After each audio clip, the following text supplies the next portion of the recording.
Ano, magkakasakitan pa ba tayo rito? Okay. Ito pala Jose, mga konsehal. Mga konsehal. Apat sila. Sila po. Sa ibang konsehal, sa ibang distrito. Sa ibang distrito naman. Iboto nyo pa rin sila. Kahit sa iba, no? Para mapuno, no? Kayo po, konsehal, ali kayo. Magkamaya tayo. Ano po? Kayo sa mga abogado. Good evening po. Mga po? Mga abogado. Kaya po nga nakikipagkamay kami kasi mga abogado. Lalo ako, dami kong kaso. Ali kayo. Wala na, tapos na. Pangalan nyo po? Sonia Tamundong. Attorney Sonia Tamundong. Tamundong.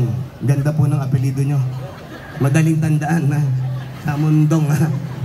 Yan lang, madaling tandaan. Tamundong lang talaga. Kayo po ay taga rito po, Tubong Maynila talaga kayo. Saan po kayo? Tubong Maynila from San Andres Bukid to San Andres Bukid.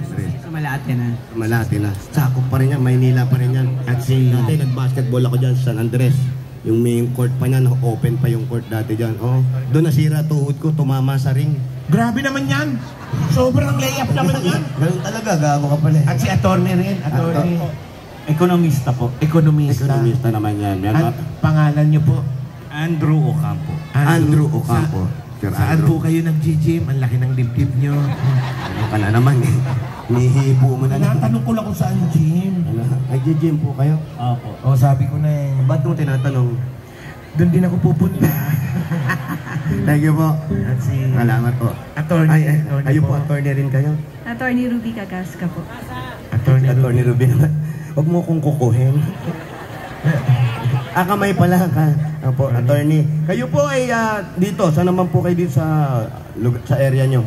Diamante sa Apiro lang po, walking distance. Wow, walking. Hindi pwede mag-ride? Pwede po. Walking lang kasi exercise nga. Maganda yan. Pangalan pa lang mayaman na Diamante. Diamante sa fire pa. Pag ang pangalan mo, apelido mo, Tanso. Sino maniniwala sa'yo? Tanso ka. Diba? Ito, at least, ay, Mrs. Diamante. Diba? Ang sarap na tenga. Kayo, Alam ko po Cagasca. Yung lugar po ng bahay namin sa Diamante. kahit na mukha kayong Diamante. Ano pong name niyo uli? Attorney Cagasca. Attorney Cagasca. Medyo hawig na sa akin, no? Si attorney. Pagasgas naman yun sa akin.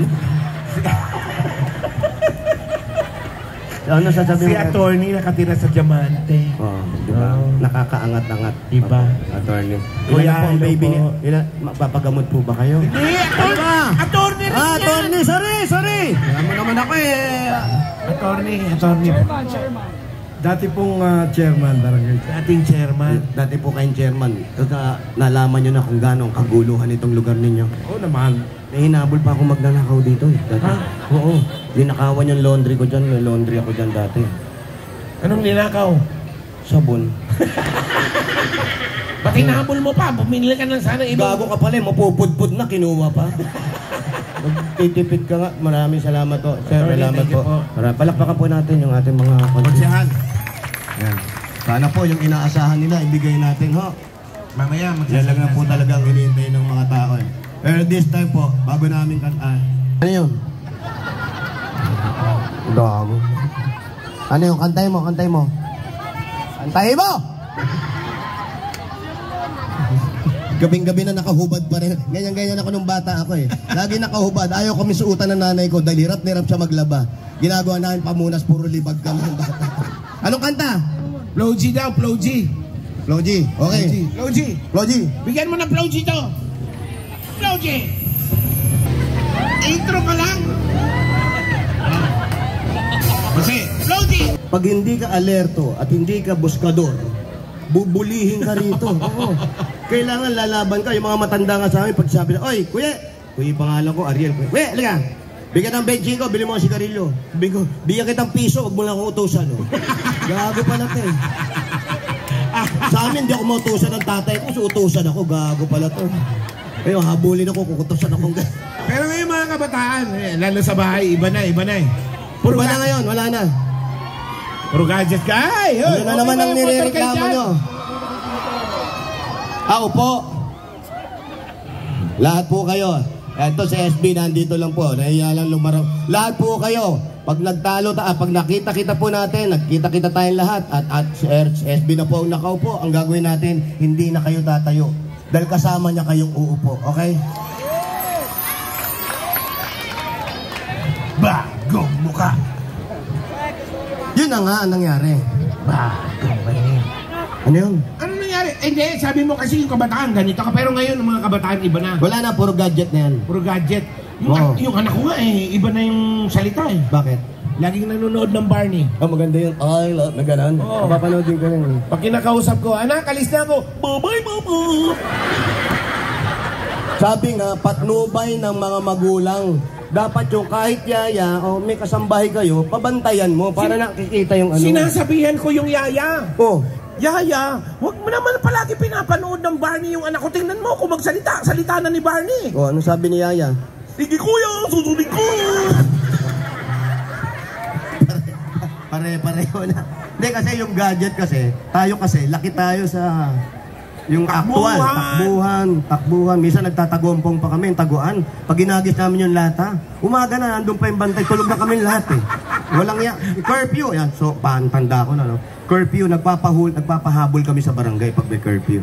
Ah, gano'n? Oo, ako nagpapahuli ako. Ako kaya pala sabi ni Chairman, tiyatandaan ka, oh. Hindi, ako nagpapahuli talaga ako nung bata ako. Pag nahuli Bakit ka ka, nagpapahuli? Pag nagpahuli ka, doon ka doon sa barangay hall. Barangay hall. Grupo-grupo yan eh. Meron sagot dyan ng merienda, pagkain. Oh. Midnight snack pa? Oo, doon ako. O, yan, tayo mo, subukan na kay Aling Aning. Opo. Umay ka na, yuko po, papanuhin ako nun. Pagkain na. Oy, kumain ka na ba?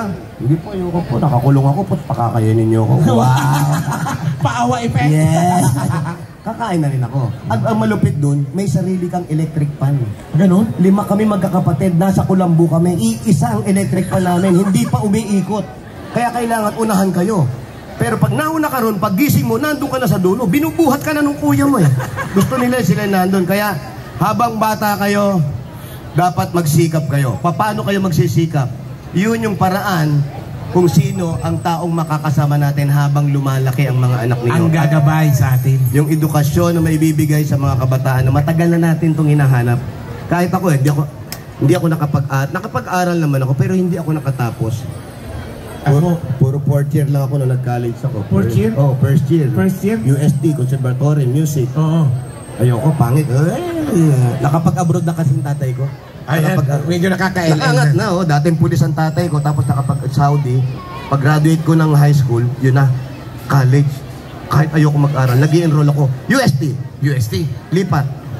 Sabi ng kuya ko, doon ka sa Mapua, nandun siya. Lipat ako Mapua. Ano kinuha mong kurso? Engineering. Wow! Lipat ako ng Lyceum. Lumipat ka ng Lyceum? Engineering. Engineering ulit. Para tayong pork chop, no?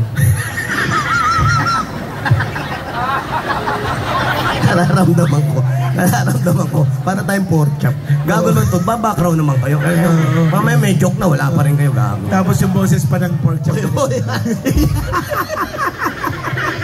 Ano ba naman, doktor? Ay, si doktor. Si mami pala. Mami, ikaw na. I love you. Mahal na mahal, napakabait pa. Maya, kwento ko. Hindi kami ganun, nagmakakilala kami ni SB. Pero hindi ganun yung closeness. Hi, hello, ganun. Pero nung nakilala namin, basta ikakwento ko sa inyo, ma'am, anak, kinikilabutan ako. Ba, natataki ata ako. Oy, kinikilabutan ka na, hindi pa natatapos yung Anong year na ba? Third year. Third year. Oo. Saan yan? Lyceum. Oo. Boring, Lyceum. Puro nakikita ko. Dito, Manila. Ba't wala bang magaganda doon? Port Santiago. Punta ka ron. Punta ka Intramuros. Oh. Mag-ikot. Puro historical. Nakakabuntis lang ako. Punta dahil taguan eh. Kasi pa poste-poste lang doon. Pwede na eh. So ayaw mo? Ayoko. Lumipat ka? UE. UE Recto. UE. UE Recto, nandun yung mga bar. Ito na. Dancing na. Ito na. Disco, pare. Ano kinuha mong kurso? Engineering din. Engineering ulit. Oh, ganda. Graduate. Oo. Graduate na. Paano graduate? Tinatanong ako nanay ko, anak, gagraduate ka na next year. Anong gusto mong handa? Bahala, pag-iisipan ko po. Nag-asawa ko. Bakit ka nag-asawa? Mabubuko ko eh. Hindi naman ako gagraduate, di ba? Pwede nag-asawa. O gago, ano nangyayari sa buhay ko? Nasira lang, di ba? Kaya huwag kayo mag-aasawa ng maaga. Kung dapat, mag-aral muna kayong mabuti. Paano kayo mag-aaral? Kung kapos naman kayo. Alam niyo na, sino ang pangalan nun? Sino? Yung pagkulang sa pera pag nasusugod natin. Anong problema? Ba't di ka nakapag-aral? Yung sa pera, maintenance. Therapy. Therapy ba? Financial problem. Si financial. Sasagutin natin. Maraming pork chop, no? Huwag kang dyaryo. Sige po. Sige, para po muna sa inyo lahat. Kakanta pa.